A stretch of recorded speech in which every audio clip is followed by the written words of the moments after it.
Hi, and welcome to this week's In Focus on Whitewater Community Television's WGTV Channel 11. I'm Eric, Executive Director of Whitewater Community Television. Thank you very much for spending part of your day, evening, whenever or however you are viewing this particular program. I think you'll find the conversation interesting as we have a chance to meet the new Chancellor of Indiana University East. I say new, he's been here for a couple of months, but we're just getting around to doing an introduction just a week or so before his installation as Chancellor. Before we get into that, want to do a little housekeeping and start by thanking Ron Holbrook, Paul Whitty, Jeff Carter, and Melissa Vance for stepping in as hosts of the In Focus candidate forums that have taken place over the last 4 weeks here in the WCTV studios. They are our partners at the Wayne County Area Chamber of Commerce. They hosted those shows. We also appreciate the support of the Western Wayne News, also our partners in putting together our election coverage. The candidates have done what they were supposed to do. They have put their name on a ballot. Some of them has shown up to take some of your questions, and now it is up to you to do what you need to do. So if you have not yet voted, you could have started voting as early as October 11th, but if you have not done that, absentee voting continues through Monday, November 6th. You can Mondays from 8:30 to 5, Tuesday through Friday from 8:30 to 4:30. That's in the voter registration office located in the Wayne County Courthouse. It is up on the second floor. If you need some information on that, you can find that information there on the screen. Also, in-person absentee voting. These are the vote centers that will be open for a week beginning next Monday, October 30th, and running through November 3rd. That'll be from 10 to 7 at the First Bank Coleman Center, and then also at First English Lutheran Church. If you are busy during the week, we know a lot of you are with a couple of different jobs, there is Saturday voting available at the First Bank Coleman Center from 10 till 3 on October 28th and on November 4th. And then there is Election Day, Tuesday, November 7th, 6 a.m. to 6 p.m. You can vote at these 6 locations: the First Bank Coleman Center, First English Lutheran Church, Mount Olive Baptist Church, and First Baptist Church here in Richmond. There is a district race taking place in Cambridge City, so voting for that will take place at the Golay Center. And then the Milton Town Council is up for election, so there is voting at the Milton Town Hall. Those are the only places where you will be able to vote at this upcoming election season. Obviously, during the regular years, this is just municipal elections. When there are other elections, there are more vote centers open than that. And then we hope that you'll join us Tuesday evening, November 7th, for our In Focus election special. We'll start at 6 p.m., live coverage from the lobby of Whitewater Hall here on the Indiana University East Campus. We will bring you coverage, some conversation, hopefully from some of the candidates who were running in uncontested races. They weren't contested, so we really didn't get a chance to hear from them. But we will hear from them, have some community conversation, and try to get through an evening. Hopefully it won't be a late night. We always start at 6, and really we have no idea how long it will take to get the final results in, but when we do, we will let you know. And at the end of it, we will know some of the mayors and councils in our community. Now that we've gotten through all of that, it is my pleasure actually to welcome to the WCTV studios Chancellor Dennis Rome, the new Chancellor of Indiana University East. We appreciate you taking the time to come and talk to us today. The pleasure is all mine. It's been an absolute pleasure to meet the fine people here, including yourself. Thank you. At IU East. And I feel very fortunate to have been selected to serve in this very important role. We'll talk about how and why you decided to do this, but let's start by learning a little bit about you. We've had chancellors in and out. Backgrounds all tend to be a little bit different.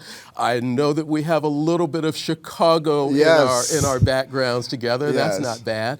Talk about your upbringing, where you're from, what kind of got you started in education. These are all good questions. Thank you. I grew up, as you mentioned, in Chicago and West Side inner city, and I am the 7th child of 8 children. Okay. And I am. You say that with a smile on your face. You must not have gotten beat up by your older siblings too much. Well, I think being the 7th child, you reap more of the benefits than anything else. And I was very fortunate to have had siblings who were very supportive, and other family members. My father passed away when I was only 4 years old, and so we had an aunt, one of my mom's sister, moved in with us to help raise us. She was there until she married and still lived nearby, and so she and her husband, my uncle, were very instrumental in helping raise 8 children with a single mother who was working odd jobs at the time. So that experience was very humbling, very meager means and so on. And we learned to appreciate the value of community, the value of the family, and most of all, I think the role of education in changing one's lot. I mean, qualitatively changing one's lot. That's something, although my mom was not formally educated, she instilled in us the importance of education achievement. And I'm happy to say that all of my siblings either went to college or some type of vocational training after high school and lived, the ones that are still with us are still very successful and retired. So I'm jealous about that piece, but that comes from being one of the younger right, ones, though. You have to wait your turn on that. Although my youngest sister is also retired, so you know, when I was a graduate student for so many years, I was often asked when I was going to get a real job. And so now that I have a job, they're asking me, when are you going to retire? Are you going to work for the rest of your life or what? So finding a career that you enjoy is not work.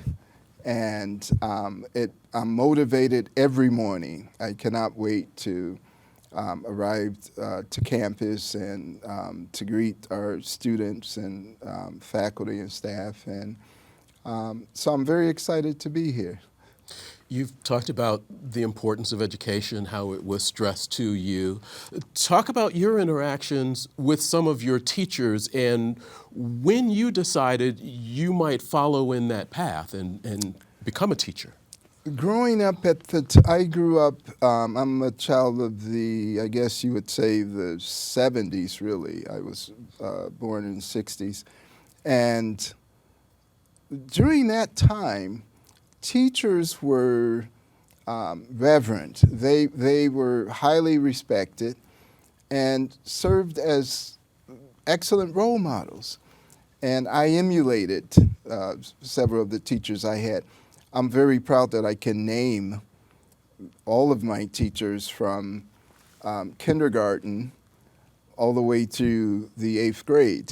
Really? Yes, and that's the impression they had upon me. Teachers knew that teaching extended beyond the classroom. So often they would stop over and chat with my mom, who at that time had several children at a particular school. Mm-hmm. She also volunteered at many of the schools there in Chicago. And so it was right then I understood the importance of that community aspect in promoting education and well-being. And we were able to interact with teachers outside of the classroom, and we felt very special that they would come by, and not to say that we were doing something wrong or improper, but actually to have dinner with us and to talk about different things that we would not have been exposed to at that time. You talked about the reverence of teachers then. You're saying it doesn't quite hold up the same these days? You've seen a change in how we look at teachers or treat teachers? Absolutely. And I suggest that it's not just at the higher education level, there is the question, and we can come back to this later in our discussion, of what is the value of a college degree? Is college still of the public good, for example? Where it starts at the K-12 level, the sort of lack of respect for teachers now didn't exist to any extent when I was in elementary school. Again, it was sir, ma'am, please, thank you. And it's becoming, it's evolved into they're more of facilitators than classroom leaders and all the things you associated with growing up during a time when there was this real thirst of knowledge for whatever reason, whether it's to be number one in terms of technology among the other countries or whatever those reasons were. Mm-hmm. Folks were more steadfast in wanting to learn and respecting the institutions and so on. And there were challenges, that, desegregation. There was all kinds of real structural challenges there. I'm not going to whitewash any of that. However, even giving those challenges, there was a respect for the classroom, for the teachers, and so on. And that, sadly, is changing. And the piece that is missing from this is understanding that that teacher in that class is probably interacting with that student more than their families are. They are there more hours than any other entity, perhaps media, social media, and so on, right?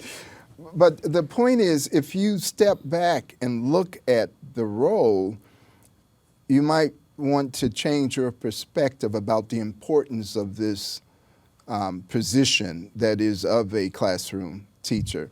Unfortunately, there's some work to be done in shifting that perspective back to one of respect and so on.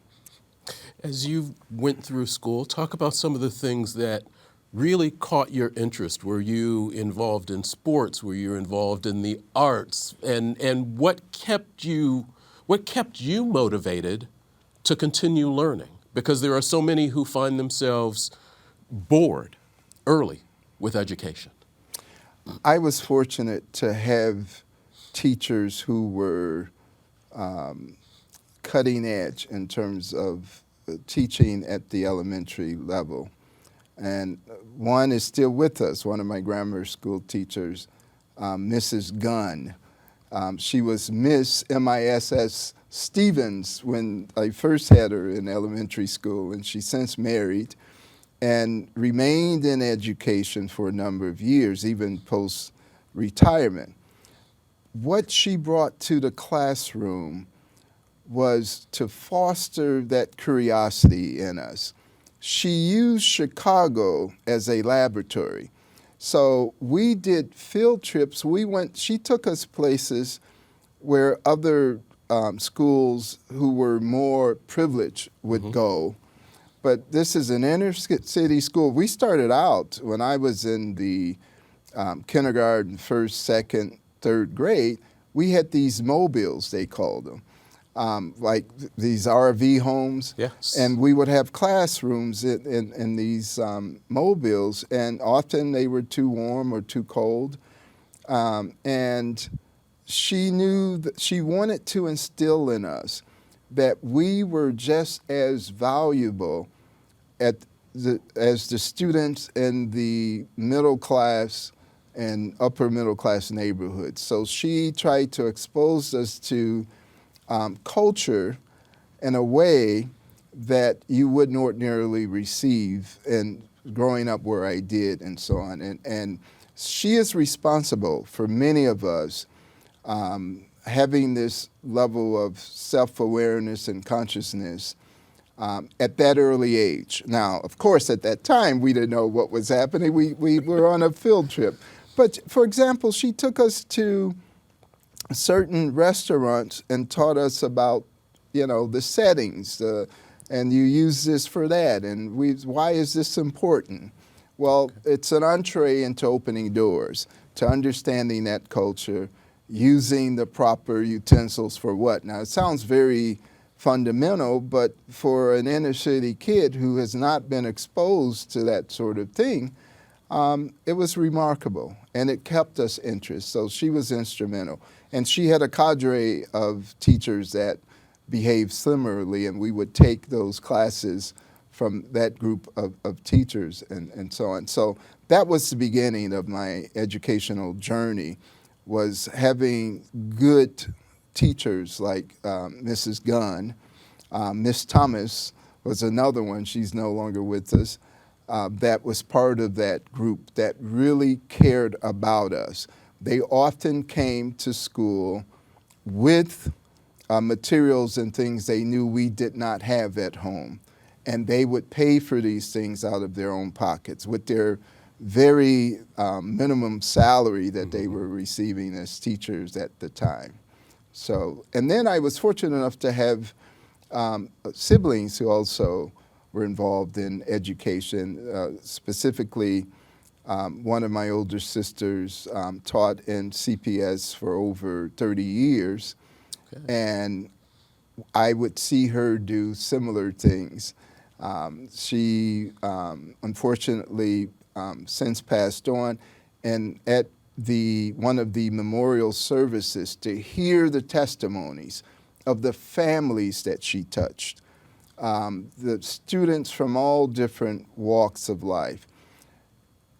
I sat there and I said, I wonder if teachers know the most powerful impact they have on student lives, on shaping those families, shaping the community, and so on.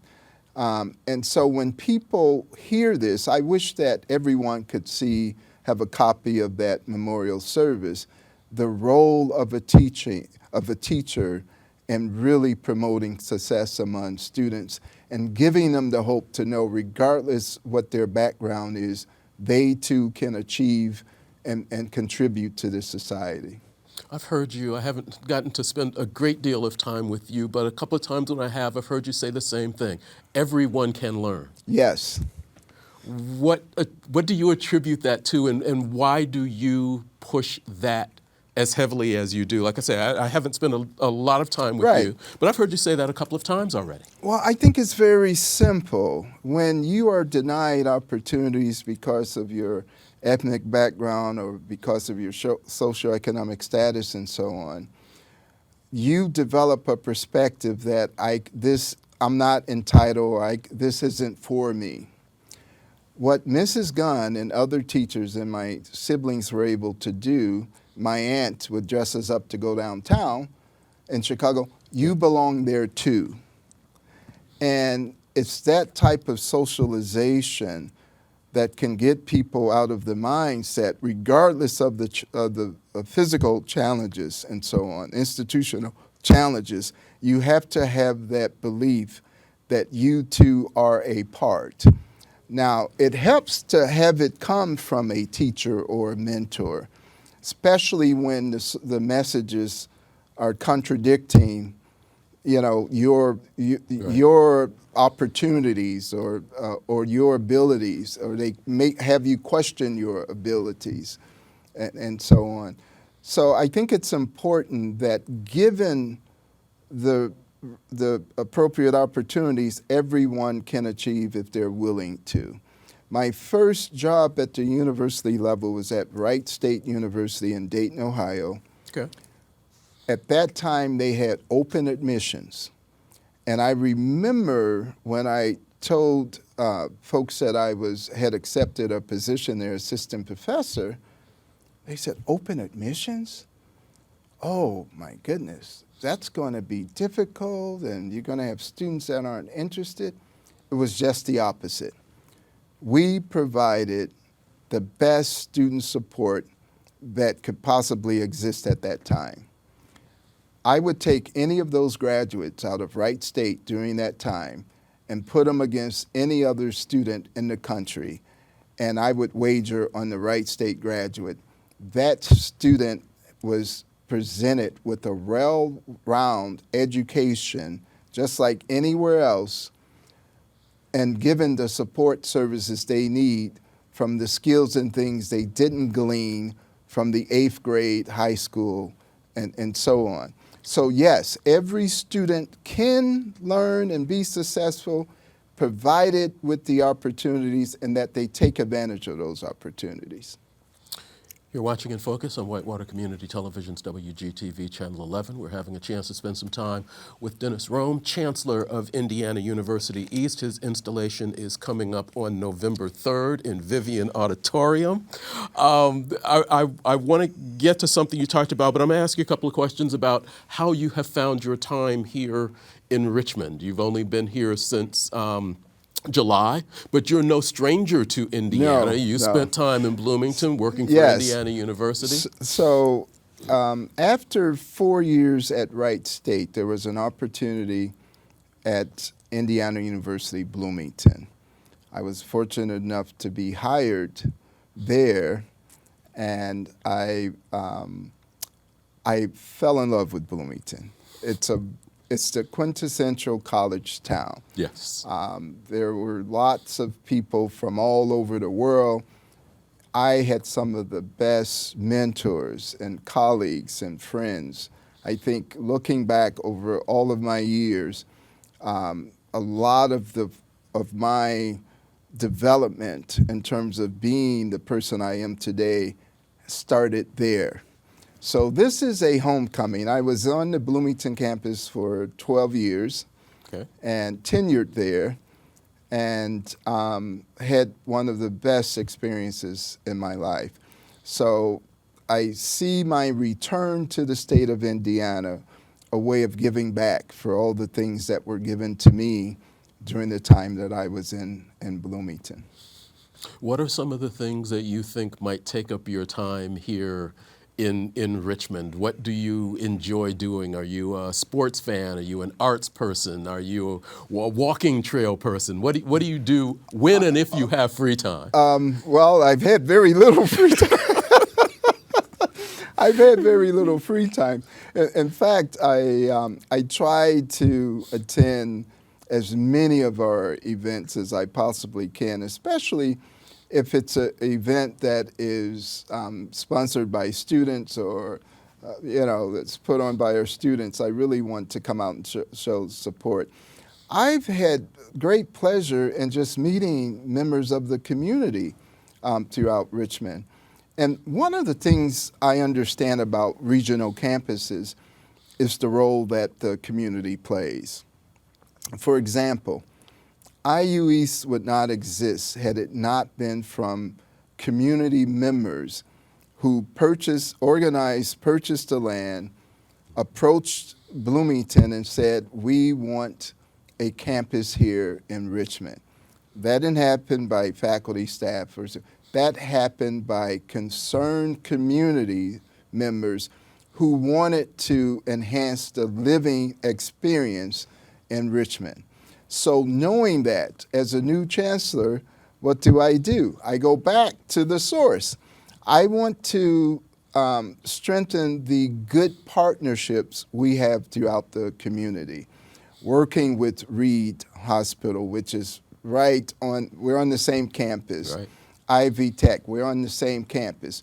How can we strengthen our partnerships to work as closely as one entity than separate institutions and so on?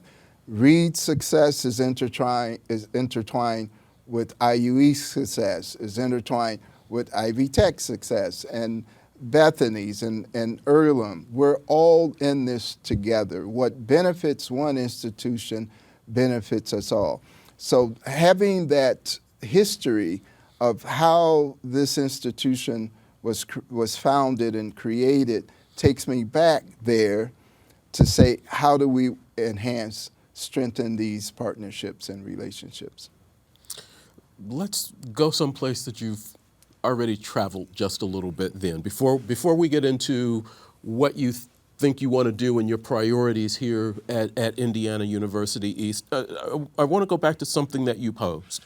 What's the value of a college education? And you've heard the conversation. The state of Indiana as a whole for a decade or more has been talking about the fact that our citizens need to attain a higher level of education, whether that is a certification, whether that's a 4-year degree, 2-year degree, whatever that looks like for individuals.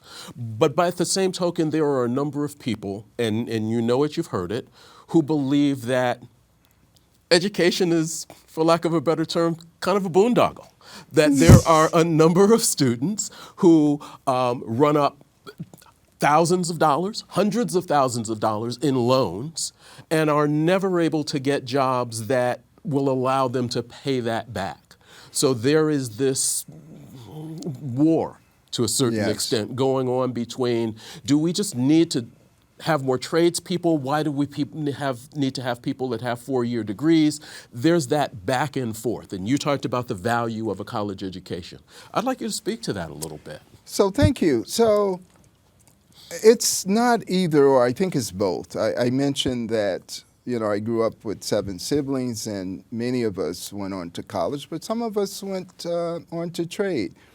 My oldest brother, who's retired, was in carpentry and painted and did those kinds and made a wonderful living out of doing that. And I put together this pre-assembled nightstand yesterday, and I laid all the pieces out and I took photos to show them what it looked like before. And I said, sit tight, in a couple hours I'll have the after finished product. And I was very proud of that because that is not my wheelhouse. That's his set of skills, but he sent me a nice response, a nice text back in response that he felt that I had done a good job. Now, you can't tell in the picture whether or not it's sturdy, that you can put anything on it or not. My point is, we need a society in which all of those attributes contribute to the well-being of us all. So it's not a matter of workforce development or intellectual stimulation and so on. It's both.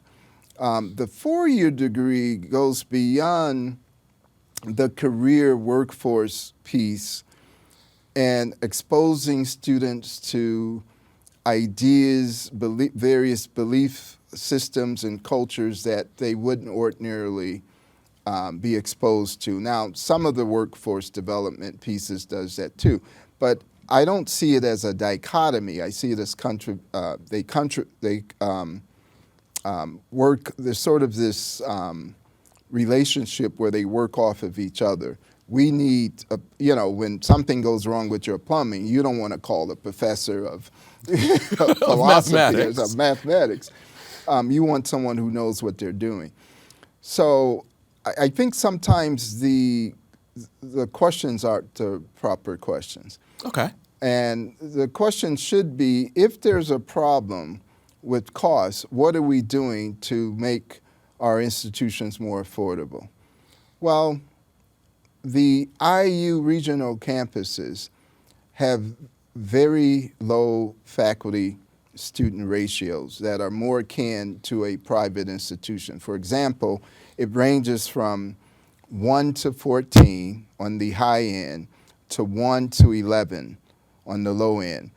That's value addedness for students interacting with faculty and staff. That is more common for private institutions to have that type of ratio. The difference is that the price of getting that private school model is far more affordable than a private school without it by a lot. Right, right. So we need to look at ways in which we can continue to make our offerings, our course and degree offerings, affordable to all citizens in the state of Indiana. I want to continue this conversation a little bit, see where education has gone since the pandemic, because there have been some changes. And then I Yes. want to get into your priorities here for Indiana University East, but we're going to take a break. Okay. About halfway through our conversation, you're watching In Focus on WGTV, Channel 11.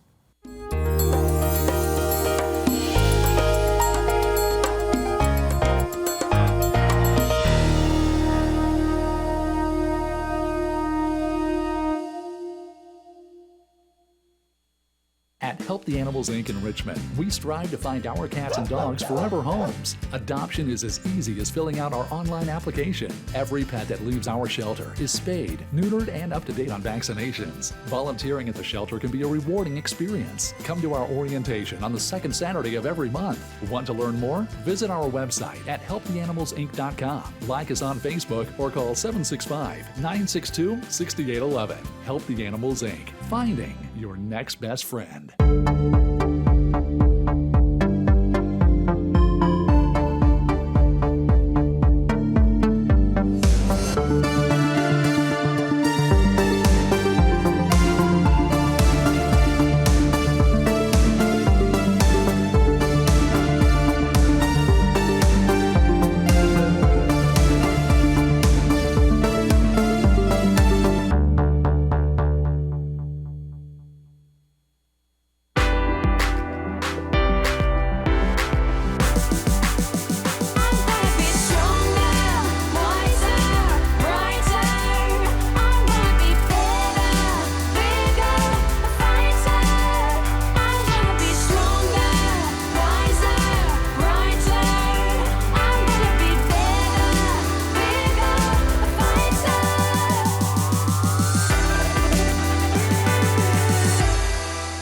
WCTV supports local entertainment. WCTV supports local information. WCTV supports our local students. WCTV needs your support to continue supporting our community, and it's easy to do. Become a member as an individual or family. Nonprofit and business memberships are also available, with benefits including video production and program sponsorship. Membership donations are critical, and when deciding where your support dollars go, support an organization that serves the community you live in. Visit WCTV.info or call 765-973-8488.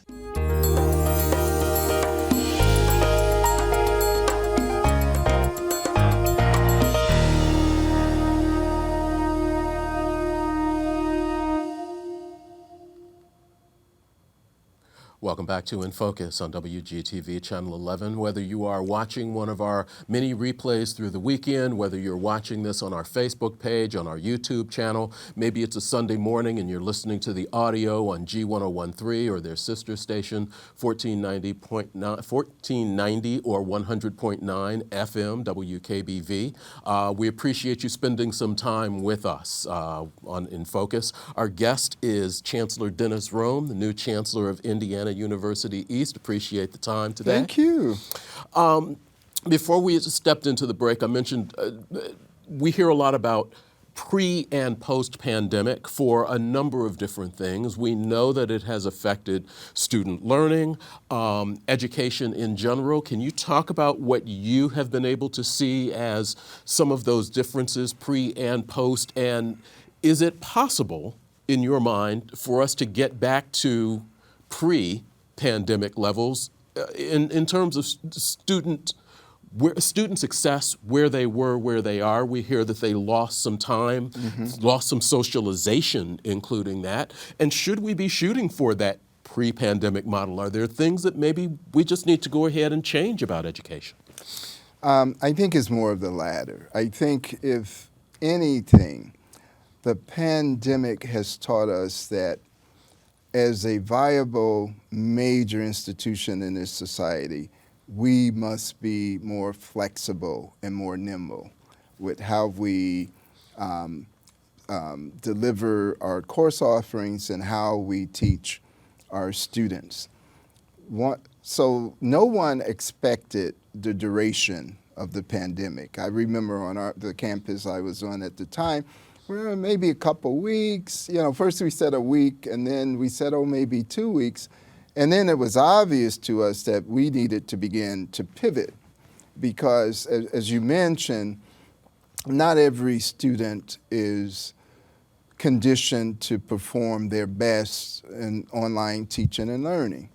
So what do? So at the institution, at that time I was serving as provost, we brought in facilitators from what I would argue is the gold standard of online teaching and learning, and that's the Quality Matters online teaching metrics, which is out of Washington, D.C. We brought in via Zoom at the time because we couldn't travel was restricted, to facilitate training of our faculty to teach online. Many of the faculty had not been exposed to online teaching and learning. So we invested money into that training piece. Our teaching development, teaching and learning centers shifted to enhancing that experience for our students. There were a number of lessons learned. One was the importance of a sort of business continuity plan for classrooms. You know, if this happens, then we do that. So that was one of the lessons. The other lesson is that if we're not willing or able to respond quickly to crises, we're going to be left in the lurch, and you're going to hear more of some of the negative things about higher education and so on. So the lesson is that we must be more flexible. So I want to give you an example of something that happened at the campus I was on. We had counseling services. As you know, many families lost loved ones during the pandemic, and students would bring that anxiety to campus, and rightly so. Sure. And we offered counseling. It was usually face-to-face, but during pandemic, we shifted to online. One of the things we learned as a result of that is that several students prefer the online counseling versus the face-to-face. So now it's part of how we administer our counseling. Students have a choice between face-to-face and online. So there were lessons learned about the modality of our offerings.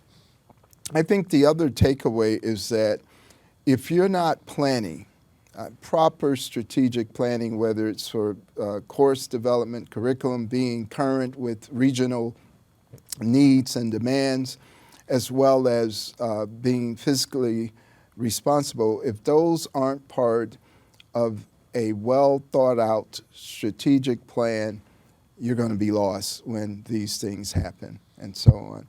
So there were some good takeaways. I think overall, if you look back, yes, a lot of students are kind of stagnant and didn't achieve where they ought to be on certain measures. But by the same token, this new post-pandemic teaching and learning is qualitatively different from pre-pandemic. It has to be. We can't go back to the way things were. So the challenge becomes, how do we still have the type of engagement that was common pre-pandemic? How do we have that now, given the new technologies? Because a lot of new apps and things were created as a result of that. How do we use those in ways that we're still maximizing the level of student engagement and so on? And that's where we are now. As we talk about where we are now, you talked earlier about understanding the community, understanding the importance of the Richmond community to even having this campus here in the first place. As you came in, you mentioned you're coming back to Indiana University, so you're not unfamiliar with the university itself, but new to the area. But talk about where you feel you can help move this campus along. What are your priorities within your first year even? Well, fortunately, at the time I arrived, and actually I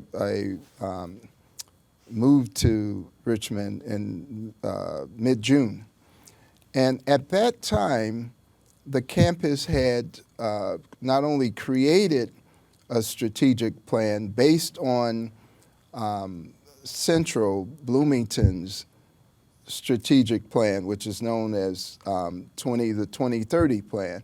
So based on that general strategic plan, all the regionals created their version of a strategic plan. Fortunately for me, by the time I arrived, the campus was in the process of implementing some of our strategic goals.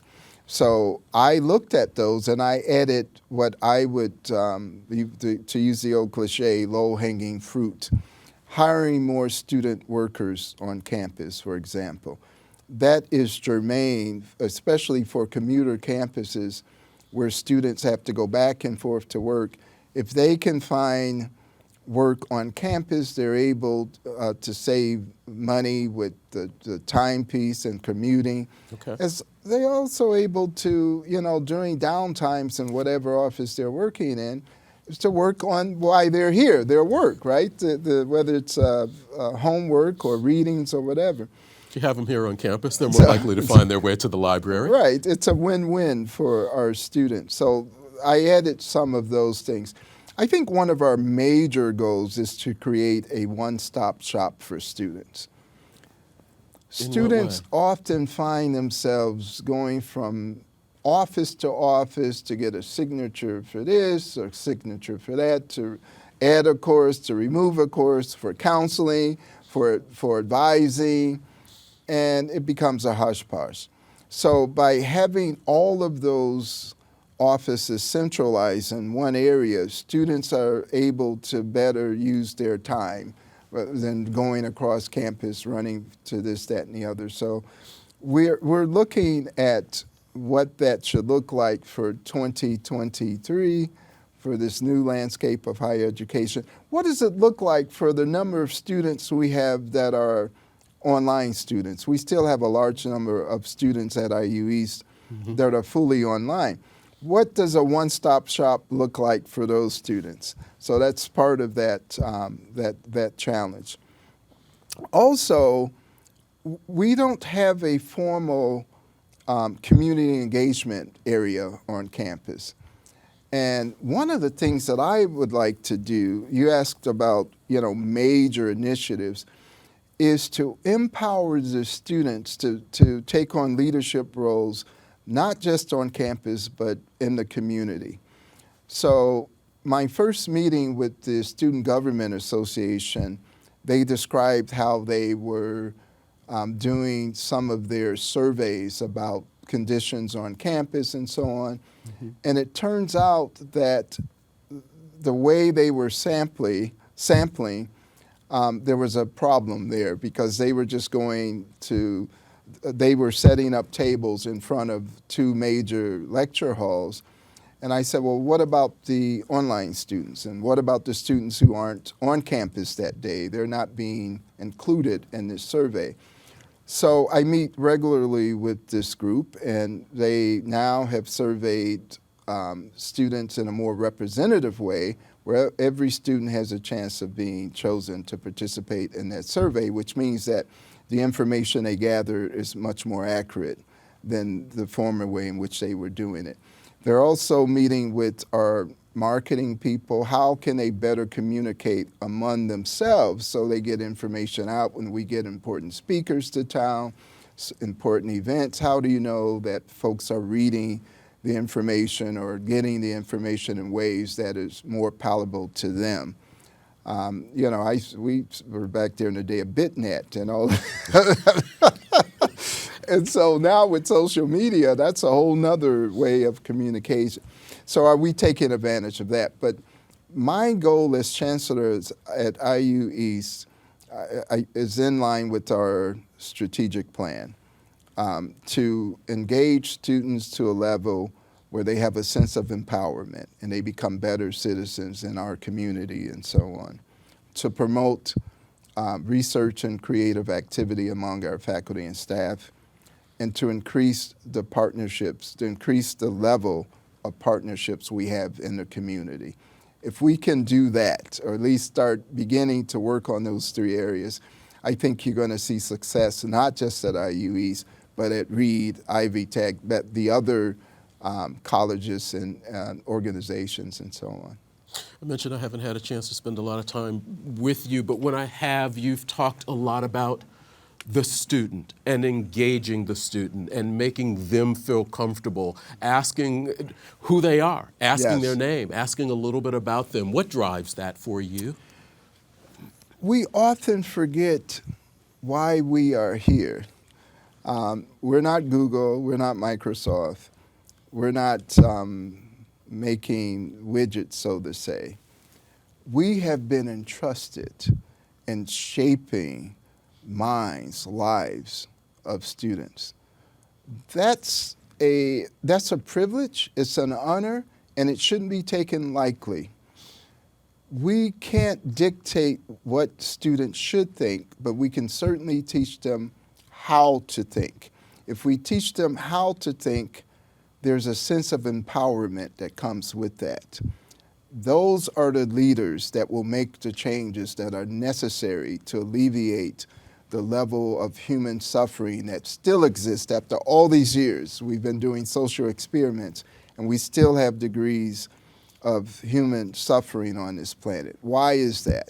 I think part of it is institutions that are student ready will empower those students to make the tough decisions, to be engaged in ways in the communities where it's not self-aggrandizing or selfish, but they care about the community environment in which they live. That has to be very intentional, and it has to be in a way that we're not promoting propaganda or proselytizing. It has to do with how we teach students to think. Define student ready for me. You just threw that term out there real quick. I think you can, to say student ready, it's interchangeable with a student-centric institution where students feel welcome, they feel valued, they feel as if this is their house. And we will know that when our institution is more student-facing, where we have student liaisons, representatives that are out in the community representing us in ways that are not only favorable to IU East, but are contributing to whatever entity they're at, whether it's an internship or a research assistant and so on. That's what I mean by student ready. Having that one-stop shop so they're not bouncing around to every office on campus, making things seamless, to create partnerships with the high schools and the K-12s where students aren't thinking about whether or not they should go to college. They're thinking which of the campuses in Indiana will I attend. Okay. And so on. So to that student-ready, student-centeredness, where it's difficult enough to be a student, and then you add on some of the other barriers, it becomes even more difficult. So our job is to make sure there are fewer barriers as possible, and that every decision we make is about promoting that success of that student. And you'll see a qualitative change in the type of institution we're in. You're watching In Focus on WGTV Channel 11. We're having a chance to speak with Dennis Rome, Chancellor of Indiana University East. Since July 1, it becomes really official in the next week or so as Installation Week / Homecoming Week comes to the Indiana University East campus. Talk a little bit about what that will look like for you and based on the conversation we just had, what you want that to look like for the students. I met with students recently, and they said they have a few surprises, which That doesn't make you nervous, does it? I'm not, when you go to one of these sporting events and you're outdoors and it starts to rain, they give you these ponchos to put on. I'm wondering if I should wear a poncho during that week. I have no idea what they're planning. But they're playing an integral role in many of the activities leading up to the installation. The installation is less about me and more about the direction of the institution. And again, to summarize what that vision is, it's enhancing those community partnerships, promoting the success of our students to the point of becoming a truly student-centered, student-ready campus, and to promote the research and creative activities among our faculty and staff.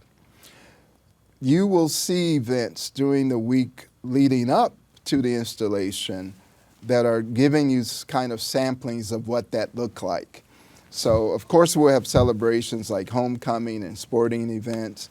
We will also have faculty, staff, and students presenting cutting-edge research, and students sharing their experience in internships and so on, and how that enhanced their understanding of that particular organization and has affected their decision about their career paths and so on. So you'll see samplings of all of those three things I mentioned throughout the week. So these events, most of them are open to the public, and we're inviting everyone to come and be a part of the installation, the activities during installation week. Kelly School is having their forecast yes, in that the week. academic That's one forecast. where a number of the business community members come in. You mentioned student athletes, and we have a number of student athletes from the region yes. who are here on the IU East campus. We've got a basketball game at 1 o'clock in the afternoon on Friday. Your installation is at 11 o'clock on Friday the 3rd. There's a basketball game at 1, a volleyball game at 7, and then another basketball game the next day. Yes, so athletics is very important for recruitment and retention. In aggregate form, our student athletes perform better GPA-wise than our non-student athletes. They Wow. also have, over the course of a life cycle, our student athletes have higher earnings than our non-student athletes. So there's something about the regiment, the routine involved in being a successful student athlete that manifests itself in very good GPA, wonderful employment opportunities, and so on. So this campus is a huge proponent and advocate for our student athletes. So they will definitely be featured during this installation week. We've got 5 minutes left in our conversation. It's almost gone. What haven't I asked you about that you want the community to know about you, about Indiana University East? What am I missing? Well, I'm not sure. I don't think you missed anything. I want to reiterate the fact that we are open to everyone, that we want to strengthen our partnerships. We want every organization, business, industry, and so on to feel welcome, not just on our campus, but also begin to recognize some of the benefits of all of us working together. That's my message to the community. I'm excited. I put out the table. Now I'm asking you to come. Let's meet, greet, and talk about ways in which we can enhance our partnerships and so on.